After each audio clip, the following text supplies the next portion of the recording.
enisaucanao jeso malalo cacizao fotona mamizao yanaranay antongocao izahai izay pianacao kuambitenenare jeso malalo izahai iainucalanao kahirote nyavyaminao itoezabetsakao ampunaya kuambitenenare jeso malalo izahai iainucalanao kahirote nyavyaminao itoezabetsakao ampunaya irote nyavyaminao itoezabetsakao ampunaya.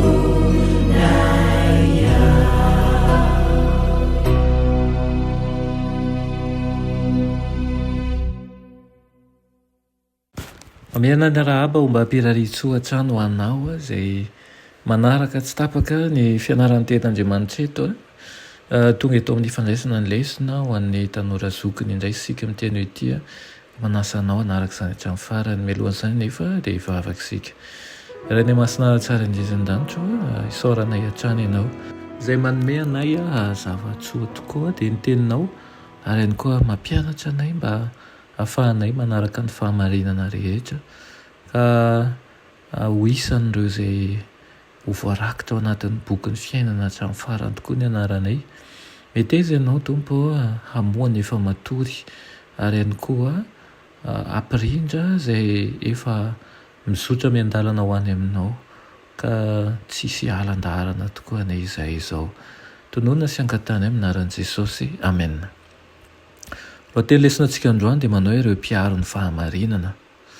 Ny satry-boninahitra tsy mety simba no hapetraka eo amin'ny andron'izay rehetra nandresy ny fakapanahy no ny rano zanak'ondry sy ny teny filaza azy.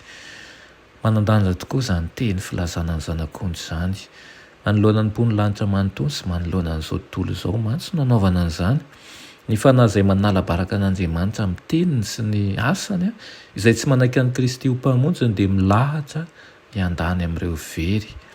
Ny fandresena azon'i Kristy tamin'ny fahafatesany teo amin'ny hazo fijaliana no nanoritory manjak'izay ny herin'ny Satana izay fehezany an'izao tontolo izao ary koa nampangina an'ireo fiampangana izay nataony izay milaza fa tsy mba nanana fandavan-tena Andriamanitra ka tsy nilainy taranak'olombelona izany.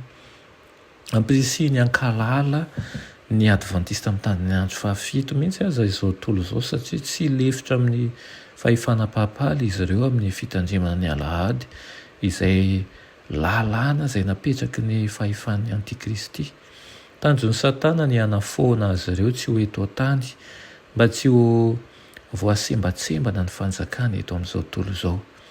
Izay hevitra marina rehetra ho tanan'ny olontsika dia ho tsikerain'ireo matsilo saina indrindra ho tonga ny atsofon'ireo olona manana ny maha izy azy sy ambony indrindra eto an-tany ny fahamarinana.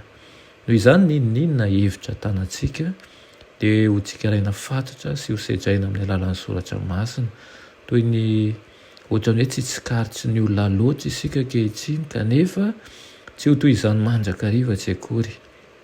Eo andalam-panesoana antsika androso eo amin'ny aloha amin'ny fizotry ny toe-javatra sarotra ary mbola azon'ireo mpahay tantara sy ireo lehibe indrindra eto an-tany aza ny andrasa rasa sy amakafaka ihany koa ny fotom-pampianarantsika mikasika ny fahamarinana dia ho ataony izany ary ho kendreny ny zavatra ratsy indrindra satria tiany ametraka ny lalàna izao tany izao ao anatin'ny fotom-pinoana iainan'izy ireo. Isika kosa dia sain'ny ten'Andriamanitra hijoro amin'ny fahamarinana hatrany ary ho vavolombelon'ny tompo amin'ny fahamarinana, amin'ny fahalehibiazana ary amin'ny maha tsy miova azy tokoa ny isika na eny amin'ny tontolo rehetra misy antsika tsirairay avy eny na eny amin'ny asa ny any amin'ny fiarahamonina na eny anivon'ny fianarana ary aoka hijoro ny amin'ny marina momba ny Kristy manjakariva isika. Vavaka isika raha ilay masina tsara indrezan-danitro misaotra anao izahay ny amin'izany lesona nomenao anay noho izany.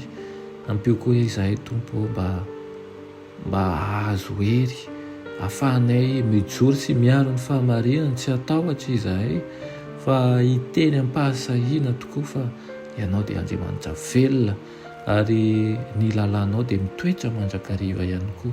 Fototra ny fiorenan'ny fanjakanao zany. Amin'ny anaran'i Jesosy, amen.